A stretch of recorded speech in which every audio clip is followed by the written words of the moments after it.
TV में मुजाहिर वरली आपको खुशामदीद कहता है। और प्राइम मिनिस्टर के खिताब की बाज़गश्त जो महंगाई के हवाले से थी सुनाई दे रही है सारे मुल्क में। और ये भी खबर आई है कि प्रेसिडेंट जो हैं यानी सदर मुमलिकत डॉक्टर आरिफ अलवी कल कौमी असम्बली और सेनेट के जॉइंट सेशन से खिताब करेंगे।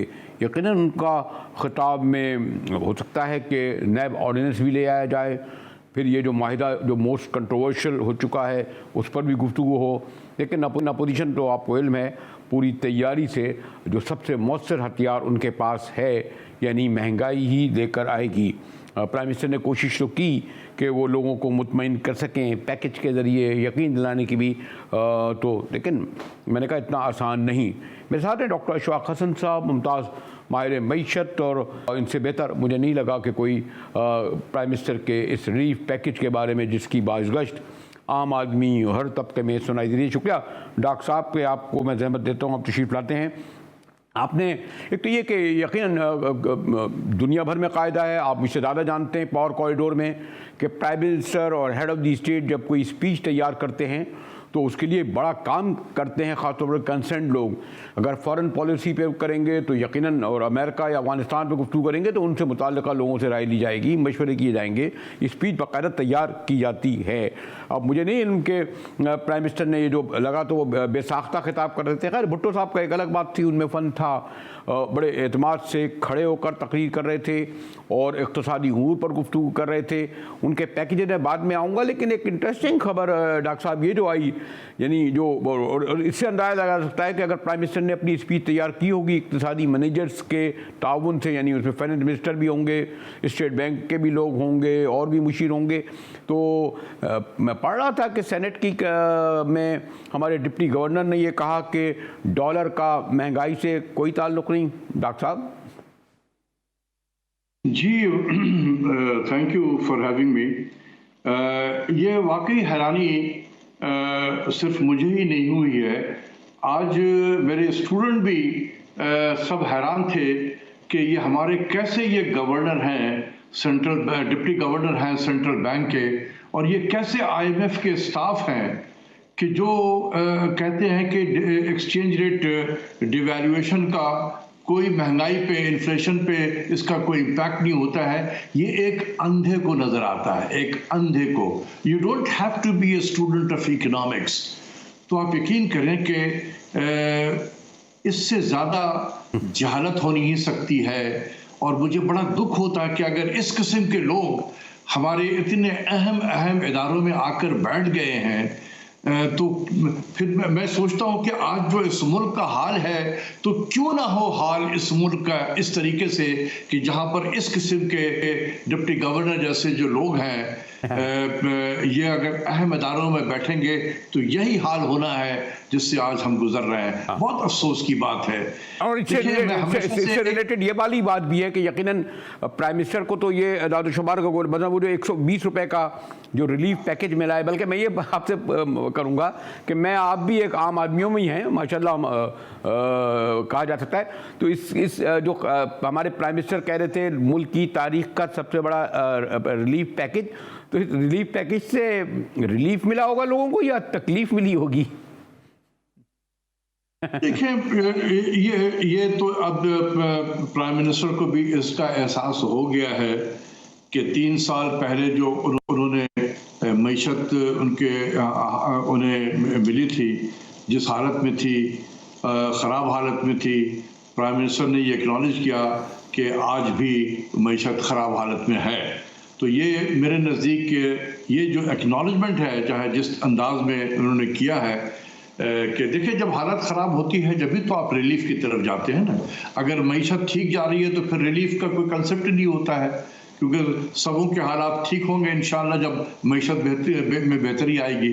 जब बेहतरी नहीं है, लोग ख़ासकर गरीब तबका अंडर प्रेशर है, तो यही चीज़ तो प्राइम मिनिस्टर को इसका एहसास हुआ है कि हालात वो ठीक नहीं है। लिहाजा जो उनके बस में हो सकता था रिलीफ प्रोवाइड करना, वो उन्होंने कोशिश की है उसकी। जाहिर सी बात है कि जिस प्रेशर में हमारे गरीब तबका है मौजूद, और जो जब चीज़ें खरीदने के लिए जाता है तो जो उसको कीमतों का सामना करना पड़ता है, तो वो वही जानता है वो शख्स। जब भी आप देखें कि बड़ा हाहाकार सा मचा हुआ है, तो प्राइम मिनिस्टर को इसका एहसास है और उन्होंने अपने जेब में तलाश किया कि मैं कितना अफोर्ड कर सकता हूं, कि मैं कुछ ना होने से तो कुछ तो बेहतर है रिलीफ देना। तो उन्होंने कहा कि चलो 6 महीने तक तो हम इस कौम को, इस गरीब आवाम को हम कुछ इनका हाथ थामने की कोशिश करें। देखिए, जिस तरीके से हालात हैं और जितने लोग परेशान हाल हैं, इसमें जो पाकिस्तान का अगर टोटल बजट भी है ना, वो भी नाकाफ़ी हो, तो जाहिर सी बात है कि प्राइम मिनिस्टर ने अपने वजारत ख़जाने से ज़रूर पूछा होगा कि भाई हम कितना अफोर्ड कर सकते हैं, आप कितना निकाल सकते हैं अपने बजट से। तो वो उन्होंने बताया कि सर ये मैक्सिमम है, हम अफोर्ड कर सकते हैं। तो जो प्राइम मिनिस्टर ने कल उसका ऐलान किया। नहीं, लेकिन जो मैकेनिज्म है डॉक्टर साहब, असल मुश्किल ये है ना कि बाहर के मुल्कों में जो मैकेनिज्म होता है लोगों को, मगर अगर रिफ्यूजी है तो रिफ्यूजी कार्ड होगा, अगर वो कुल वक्ती शहरी नहीं है जैसे ब्रिटेन वगैरह में तो उसको एक सिस्टम होगा कि इसको ये मिलेगा। बदकिस्मती ये पाकिस्तान में बेनज़ीर इसकम सपोर्ट में पता चला कि लाखों जाली जो थे वो लोग थे जो MNA MPA लोग कार्ड ले रहे थे। एहसास प्रोग्राम में भी कह रहे हैं कि पता नहीं उनके कितनी दौड़ है। अगर मैकेनिज्म शनाख्ती कार्ड अभी आके हमारे यहाँ सैकड़ों लोगों को पकड़े गए वज़ीर दाखिला, जाली शनाख्ती कार्ड बने, और आप सफ़ेद पोश लोग, इज़्ज़तदार लोग ना हाथ फैलाते हैं ना बेईमानी करते हैं। तो जब पाकिस्तान में कोई मैकेनिज्म ही नहीं, आपका ये नहीं पता कि ये जो लोअर मिडिल क्लास या मिडिल क्लास या तनख्वाहदार तबका है, मसलन एक तो आसान तरीका ये था कि जितने भी तनख्वाहदार मुलाजिम हैं जिनकी तनख्वाह 25,000 से कम है या 50,000 से कम है, उनकी ये तनख्वाह बढ़ा देते महंगाई के हिसाब से। और जो लोग जिनकी तनख्वाहें माशाल्लाह 12-12, 14 लाख हैं, उनसे कहते भाई आप 10% कम करें। यानी हम अभी तक समझ नहीं पाए डॉक्टर साहब कि सब्सिडी 2 करोड़ ख़ानदानों तक पहुँचेगी कैसे, इनका टारगेट 2 करोड़ ख़ानदान है कैसे? नहीं, मैं आपको बताता हूँ। देखें, बेनज़ीर इनकम सपोर्ट प्रोग्राम या एहसास प्रोग्राम जो है, इन्होंने एक सर्वे कराया है, नेशनल सर्वे, जिसमें से काफ़ी बड़ी तादाद में उन लोगों का डेटा इकट्ठा हुआ है कि जो, और उसमें हर तरह के उनके पास स्टेटिस्टिक्स है। तो वहाँ से ये तकरीबन 6 मिलियन के करीब, 6 से 7 मिलियन के करीब जो गरीब तबका है जिनके पास एहसास कार्ड मौजूद है, यानी बिस्प का कार्ड मौजूद है, जो कार्ड होल्डर हैं, ये उनके लिए है कि जिनके पास कार्ड होगा वो किसी भी दुकान में जाएं और वो अपना कार्ड दिखाएंगे। तो ये 3 जो आइटम है, जिसमें दाल है, आटा है और कोई घी है, तो ये आपको 30% सस्ता मिल जाएगा वो कार्ड दिखाकर। लेकिन सबसे ज़्यादा आप डॉक्टर साहब जानते हैं कि सबसे ज़्यादा तेल होता है। मतलब मैं कराची का जानता हूँ कि 15 लाख लोग मोटरसाइकिलों पे चलते हैं और 2-2, 3-3 लोग बैठते हैं, यानी हमारी आधी आबादी मोटरसाइकिल पर है। वो 100 रुपये की जगह जब 125 रुपये का पेट्रोल लेगी, यही पेट्रोल जो ट्रांसपोर्टेशन जो है सब्जी मंडी का होगा, ट्रांसपोर्ट का इम्पैक्ट तो हर चीज़ में पड़ता है ना डॉक्टर साहब, महंगाई उससे बढ़ती है ना, उसके लिए क्या रिलीफ है? देखिए, उसके लिए तो ना हम तेल पैदा करते हैं जो हम रिलीफ दे सकते हैं। जैसे मैंने शुरू में कहा कि जितनी रिलीफ की ज़रूरत है ना, उसमें तो हमारा पूरा बजट भी नाकाफ़ी हो। तो जाहिर सी बात है कोई भी हुकूमत ये काम नहीं कर सकती है। हुकूमत वही कर सकती है कि कितना वो अफोर्ड कर सकती है, ताकि कुछ लोगों को तो तसल्ली दे सके हम। तो ये है, इसको आप ये ना समझें कि पाकिस्तान में इतने सारे गरीब लोग हैं तो सबके पास पहुंच जानी चाहिए। शायद हमारे पास इतनी कैपेसिटी नहीं है, लेकिन सेहत कार्ड जो है, सेहत कार्ड कह लें या बेनज़ीर इनकम सपोर्ट प्रोग्राम का बिस्प का जो कार्ड है, वो तकरीबन 6 मिलियन से ज़्यादा लोगों के पास तो अवेलेबल हैं। वो 6 मिलियन हाउस होल्ड है, ये मैं बता दूं, 6 मिलियन हाउस होल्ड है, और ऑन एवरेज ये तकरीबन हर घर में 6-7 लोग तो होते हैं पाकिस्तान में, 7 के करीब हैं। तो आप 6 मिलियन को अगर मिल रहा है तो आप उससे देखें कि मल्टीप्लाइड बाई 7 तो बहुत बड़े तादाद में लोगों को ये रिलीफ नहीं। लेकिन डॉक्टर साहब आप मुझसे ज़्यादा जानते हैं, डॉक्टर साहब आप मुझसे ज़्यादा जानते हैं कि 3 साल में कोई नए जॉब तो क्रिएट नहीं हुए, बल्कि खुद एक्सेप्ट करते हैं कि जहाँ 6 या 7 करोड़ लोग थे, मजीद में 3 करोड़ का इजाफा हो गया बेरोजगारी में, यानी कोई 9 करोड़ तक पहुंच चुके हैं, गालिबन पाकिस्तान की आबादी का 40%। तो ये जो बेरोजगार हैं जिनके पास तो कहते हैं रोजगार ही नहीं है, हमने 3 साल में क्यों ऐसे हैवी प्रोजेक्ट कम से कम स्टार्ट ही कर देते। कंस्ट्रक्शन में वो कहते हैं हमने 600 अरब रुपए लगाए हैं, तो फिर ये बेरोजगारी क्यों बढ़ रही है, लोगों को काम क्यों नहीं। अगर काम मिले ना, आप लोगों को रिलीफ दे रहे हैं, पैकेज दे रहे हैं, या हमारे यहाँ वो सैलानी वगैरह भिखारी बना रहे हैं कि रोटी मांग के मांगो। बुनियादी चीज़ तो यही है ना डॉक्टर साहब के जॉब क्रिएट किए जाते, इन्वेस्टमेंट आता। देखिए, हम भूल जाते हैं कि पाकिस्तान का वजारत खजाना या पाकिस्तान का स्टेट बैंक, सेंट्रल बैंक कोई पॉलिसी नहीं बनाता है।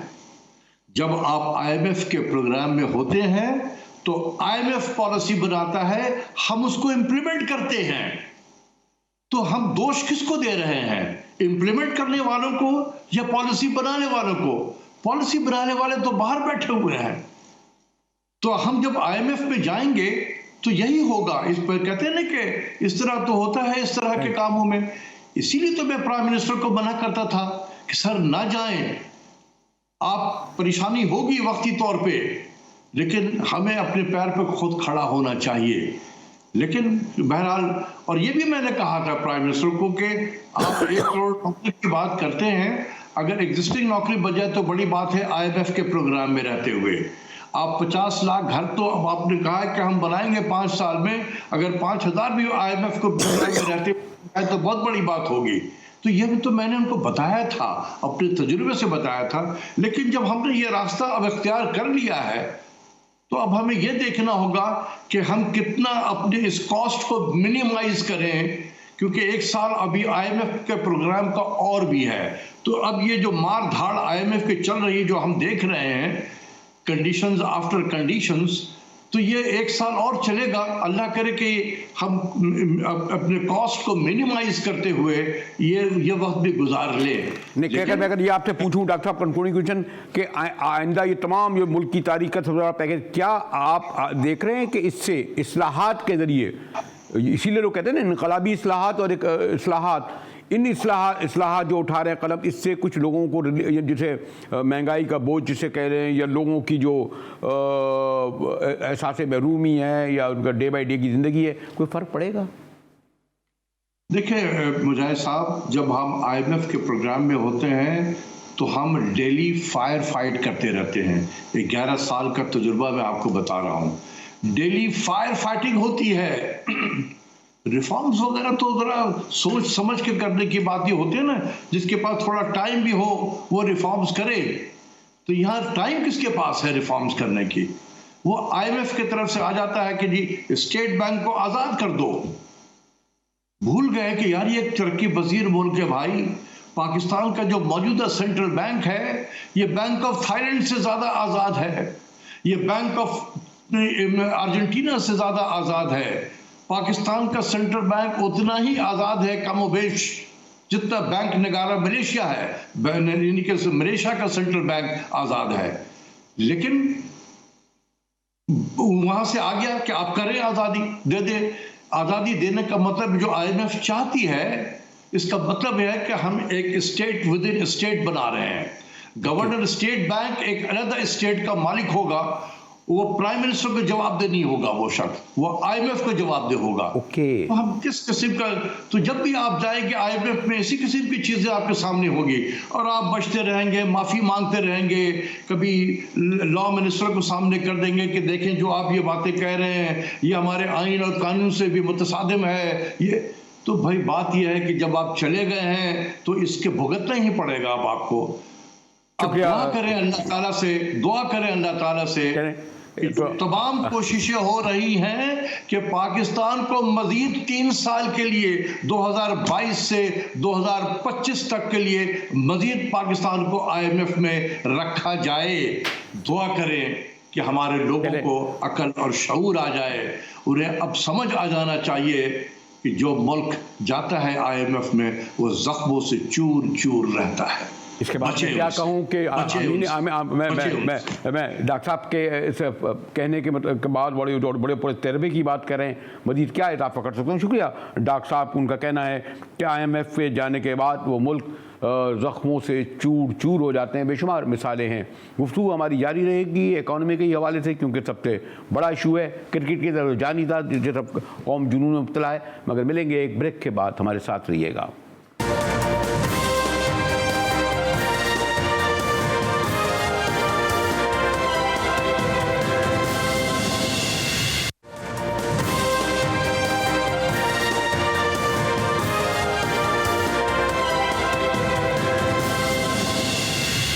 GTV में एक बार फिर मुजाहिर वल्ली आपको खुशामदीद कहता है। और मैंने सोचा कि हुकूमती और अपोजिशन के नुमाइंदा से गुफ्तगू की जाए। हमारे साथ तहरीक इंसाफ के मोहतरम डॉक्टर अमजद न्याजी साहब मौजूद हैं, सीनियर रहनुमा PTI के हैं। और फिर डॉक्टर सूबिया का ताल्लुक़ पाकिस्तान पीपल्स पार्टी से है।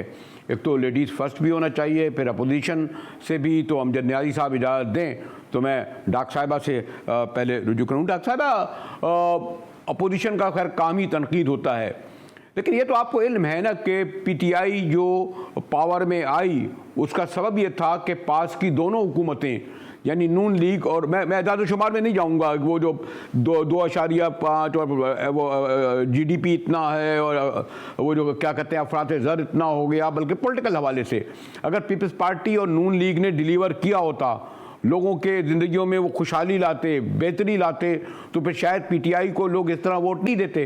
उसका सबब ये है ना कि आप लोग भी जो है, चाहे एजुकेशन हो, चाहे एग्रीकल्चर हो, चाहे हेल्थ हो, और ख़ास तौर पर जो अगर हम देखें कि गुर्बत है, उसमें कोई बड़ी इनकलाबी तब्दीली आप दोनों के दौर में नहीं आई।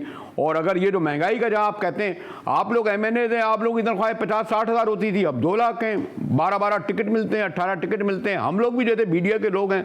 हाँ, तो मैंने ये जो आप कहेंगे जी वो वाली कीमतें लाएं जो 5 साल पहले थी, मेरा कहने का मकसद ये है कि आप लोग सिर्फ तनकीद कर रहे हैं, लेकिन खुद आप लोगों ने भी अपने दौर में सॉरी टू से डिलीवर उस तरह नहीं किया। डॉक्टर साहिबा,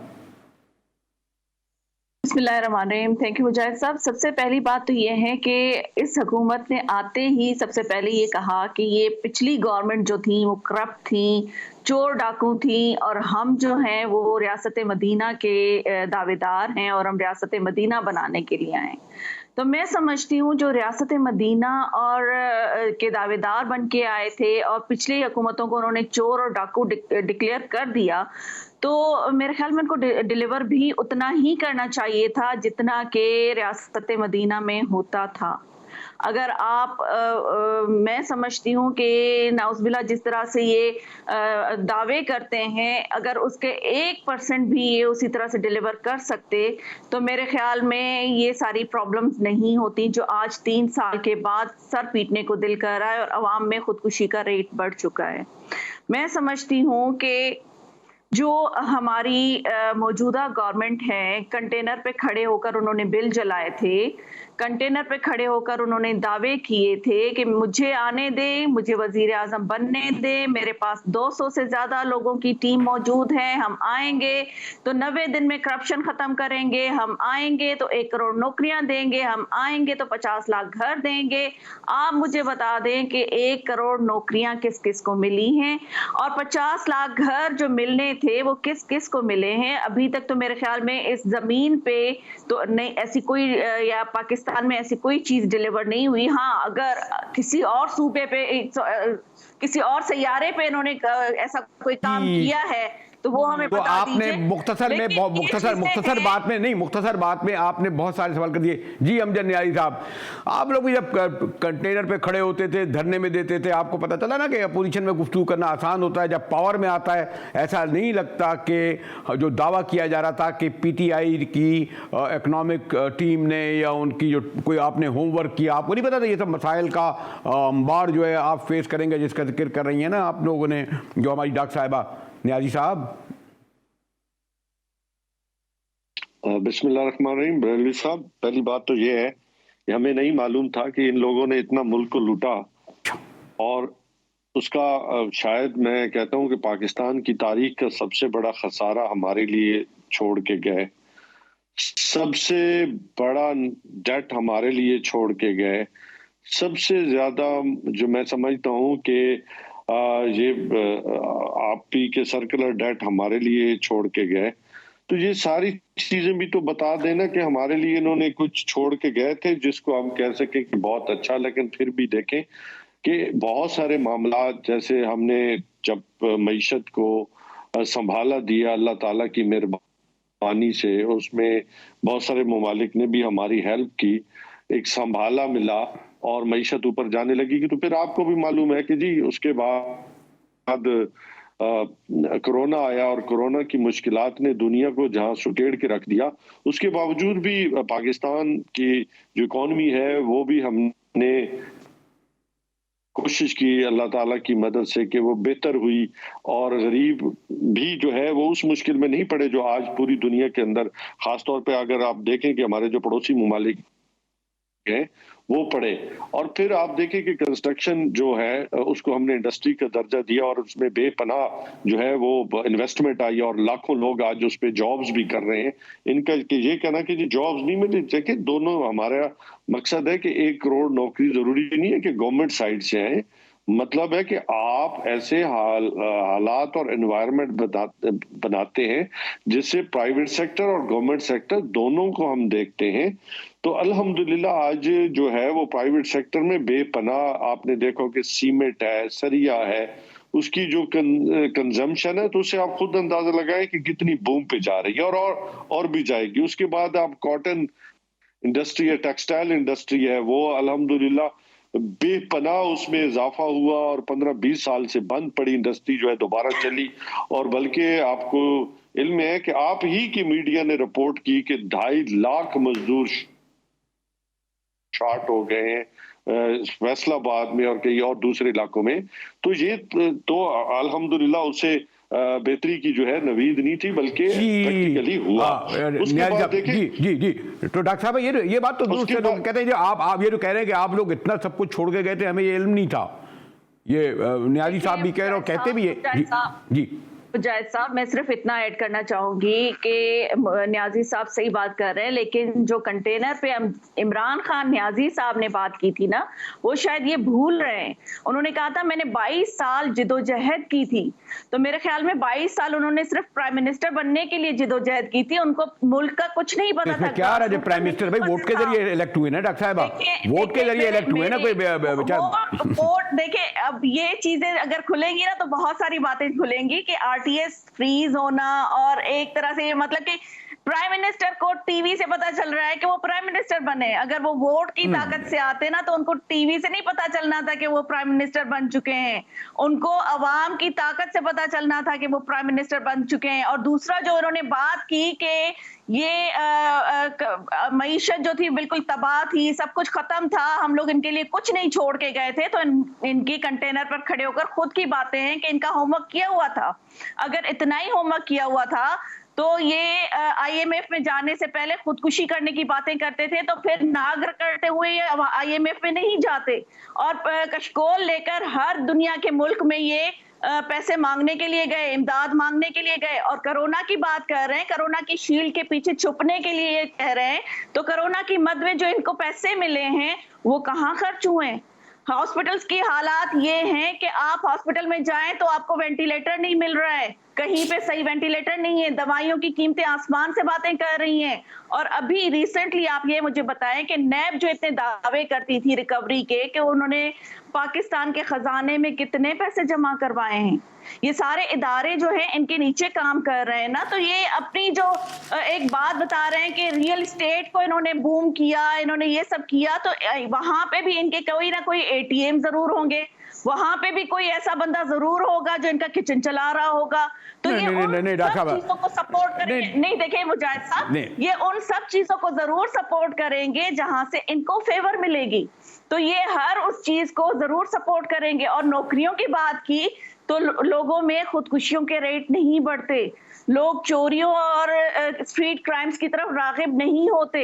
अगर ये सारी चीजें इन्होंने की होती, और कौन सी ऐसी इंडस्ट्रीज हैं जहां पे इन्होंने नहीं, अब तो डॉक्टर आप तो कोई ये तो नहीं कि आप कोई बुला के अपने दोस्तों को जरूर नौकरियां दी। डॉक्टर साहब नहीं, ये तो नहीं। देखिए डॉक्टर साहब, ये तो आप अगर ये कहें कि आपके दो घर से बाहर नहीं, डॉक्टर सूबिया मुझे अच्छा, अब आपने इतने बहुत सारे सवाल उठा दिए कि फिर मैं न्यारी साहब का जवाब ज़्यादा तफसील से लूँगा, लेकिन एक ब्रेक के बाद हमारे साथ ये बना कहेंगे जी डॉक्टर साहब को तो आपने इंटरप्ट ही नहीं करा, मेरी बात ही पूरी नहीं थी, हमारे पीटीआई के दोस्त नाराज ना हो जाए। तो आपसे आएंगे न्यारी साहब एक ब्रेक के बाद आपके पास।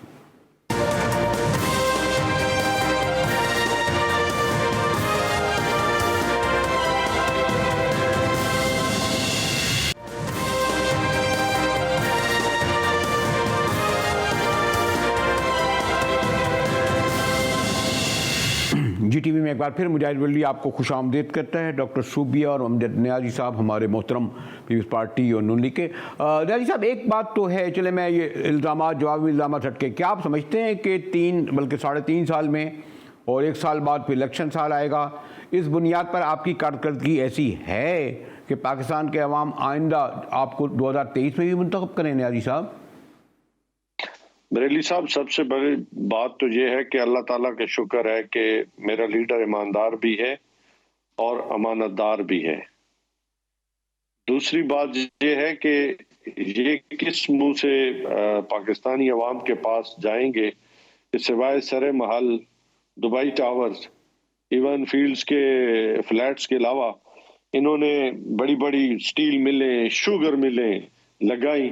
मेरा लीडर ये कह सकता है कि मैंने पाकिस्तान के अंदर जितने फलाही काम जो है वो इस दौर के अंदर स्टार्ट हुए, इस मुश्किल में भी कि कोरोना आया तो हमने 1200 अरब रुपए का जो है वो पैकेज दिया तमाम, मैं समझता हूँ कि शोबाए जिंदगी को, चाहे जो तिजारत थी, चाहे हमारे आम आदमी थे।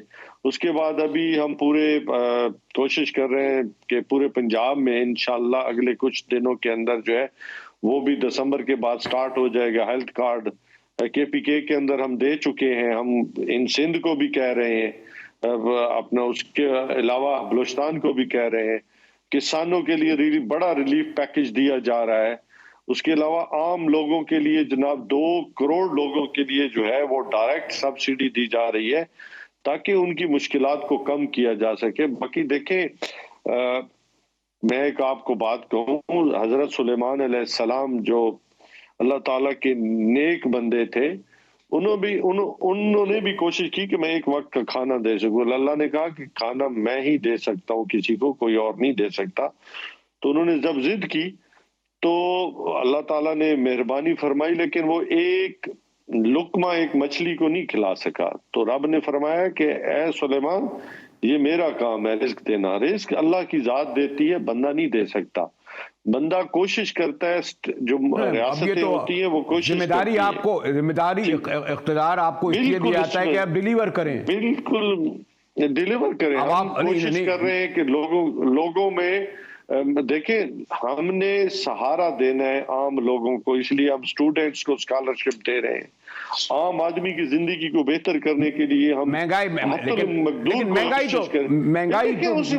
तो तरफ आपके खुद प्राइम मिनिस्टर भी कर रहे हैं ना न्याजी साहब। देखिए बात सुने को प्राइम मिनिस्टर नहीं कर रहे हैं, समझने की बात है ना जी। एक होता है तबसरा कर देना, बड़ा आसान है। आपके पास फार्मूला है तो बताएं, दुनिया में जितनी भी बड़ी महंगाई आई है तो उसके पास क्या, दुनिया की बड़ी बड़ी मईशतें जो है वो सुकड़ गई हैं, उनकी करेंसी गिरी है।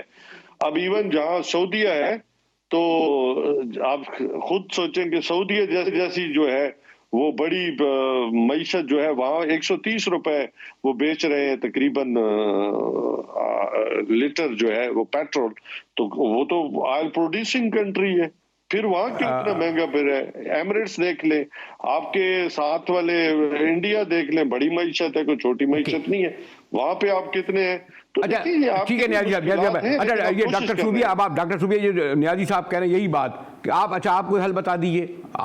डॉक्टर सूबिया यही मैं भी कह रहा था कि आप लोगों को भी तो पूरा इख्तियार सिंध में 11 साल मिला है, नून लीग को भी मिला है, आप बताइए ना, आप भी तो हल क्यों नहीं बताती सिवाय क्रिटिज्म के? नहीं, देखिए मुजाहिद साहब, इन्होंने कहा था कि हमने बहुत सारे काम किए। इन्होंने सबसे बड़ा काम जो किया है वो अवाम की इज्जत नफ्स को मजरूह किया है। लंगर खाने, मुसाफिर खाने, ये अवाम की जरूरत नहीं थी। इसके लिए बहुत सारी ऐसे सोशल वेलफेयर जो ऑर्गेनाइजेशन है वो काम कर रही थी। आप बीइंग अ प्राइम मिनिस्टर उनके लिए कोई अच्छा सोल्यूशन लाते। और उसके अलावा जो आप कह रहे हैं ना कि हमने बहुत बड़े काम किए, हेल्थ कार्ड, आप अभी तक बेनजीर इनकम सपोर्ट प्रोग्राम के प्लेटफॉर्म पे अपना एक प्रोग्राम स्टार्ट करके बैठे हुए हैं। आप इतने इनसिक्योर हैं, बेनजीर भुट्टो के नाम से इतने इनसिक्योर हैं कि आपने उस प्रोग्राम का नाम एहसास रख दिया, और आपका एहसास ये है कि आपने अवाम को खुदकुशी पे मजबूर कर दिया। और दूसरी बात, आप कह रहे हैं कि इनके साथ बैठना मैं पसंद नहीं करूंगा क्योंकि ये चोर और डाकू हैं। एमनेस्टी आपने दी अलीमा बाजी को, आपने अपने दोस्तों को जो रिंग रोड स्कैंडल में थे, शुगर स्कैंडल में थे, दवाइयों के स्कैंडल में थे, और जो एज ए स्पेशल एडवाइजर हमारे हेल्थ के बन के आए थे, और फिर जब उनके ऊपर करप्शन का चार्ज लगा के वो जी मास्क जो है वो बाहर जी न्याजी साहब ये तो आप इनको कहते हैं करप्शन का, लेकिन स्कैंडल तो आए ना, चीनी का, आप जहांगीर तरीन जैसा आपका पिलर था वो आया इन्वॉल्व हुआ। सबसे पहले देखें, बड़ा फर्क है स्कैंडल और करप्शन का ना, बड़ा फर्क है। देखिए, आपने कहा जो भी जिम्मेदार निकला उसको बाहर निकाल के फेंक दिया गया, उसके खिलाफ इंक्वायरी हुई, और ये first time in the history of Pakistan हुई कि प्राइम मिनिस्टर ऑफिस जो है वो एक्शन ले रहा है। इससे पहले तो प्राइम मिनिस्टर ऑफिस जो है वो खुद करप्शन में मुलविस रहे हैं। देखिए, पनामा में को हम तो नहीं लाए ना, इंटरनेशनल आया, तो कौन इन्वॉल्व था? अरे महल कहां से आ गया, दुबई टावर कहां से आ गए? नहीं, ये तो वो भी गिना सकते हैं, आप इन्हें का गिना रहे हैं, वो आपका गिना सकते हैं। मतलब ये कि देखें, बिल्कुल आप गिनवाएं, अगर कोई हमारा है तो बताएं।